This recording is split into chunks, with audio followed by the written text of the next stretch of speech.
एक छोटे से गांव धनपुर में एक किसान रहता था। उसका नाम था किशन।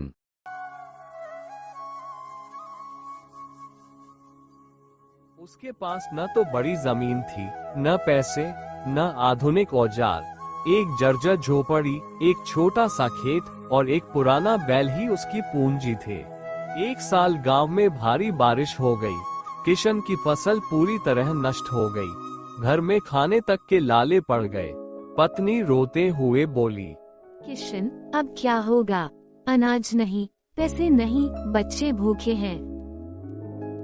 रो मत लक्ष्मी, जब तक मेरी सांस चल रही है मैं हार नहीं मानूंगा। भगवान ने मेहनत करने को हाथ दिया है, हम कुछ न कुछ करेंगे। अगले दिन किशन पास के गांव गया, जहां कुछ किसान सब्जियां और फूल उगा रहे थे। किशन ने सीखा कि कम जमीन में भी कम लागत की खेती की जा सकती है। वह घर लौटा और ठान लिया, अब से मैं पारंपरिक नहीं, समझदारी से खेती करूंगा। उसने अपनी झोपड़ी के पास छोटी सी नर्सरी बनाई। वह खुद खाद बनाता, बारिश का पानी जमा करता और सब्जियां और तुलसी उगाने लगा।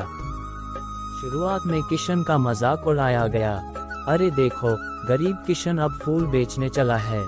लेकिन किशन ने किसी की बातों पर ध्यान नहीं दिया। 6 महीने बाद उसकी तुलसी और हरी सब्जियां पास की मंडी में बिकने लगीं। लोग उसकी खेती को बिना जहर की खेती कहने लगे। धीरे धीरे उसने कुछ पैसे जोड़े और अपनी झोपड़ी की छत ठीक कराई और बच्चों को स्कूल भेजा।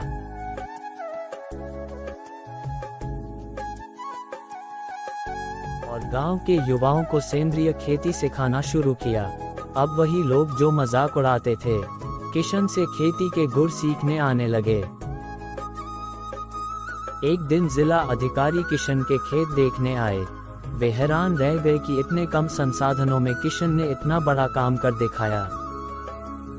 अगले महीने किशन को आदर्श किसान पुरस्कार मिला। समारोह में किशन ने जो कहा वह हर किसी के दिल में उतर गया।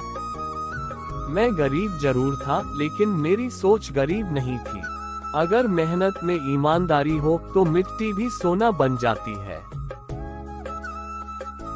गरीबी कोई शर्म की बात नहीं, हार मान लेना शर्म की बात है। समझदारी भरी मेहनत और नई सोच से कोई भी किसान अपनी जिंदगी बदल सकता है। सच्चाई, आत्मबल और हिम्मत से हर तूफान का सामना किया जा सकता है।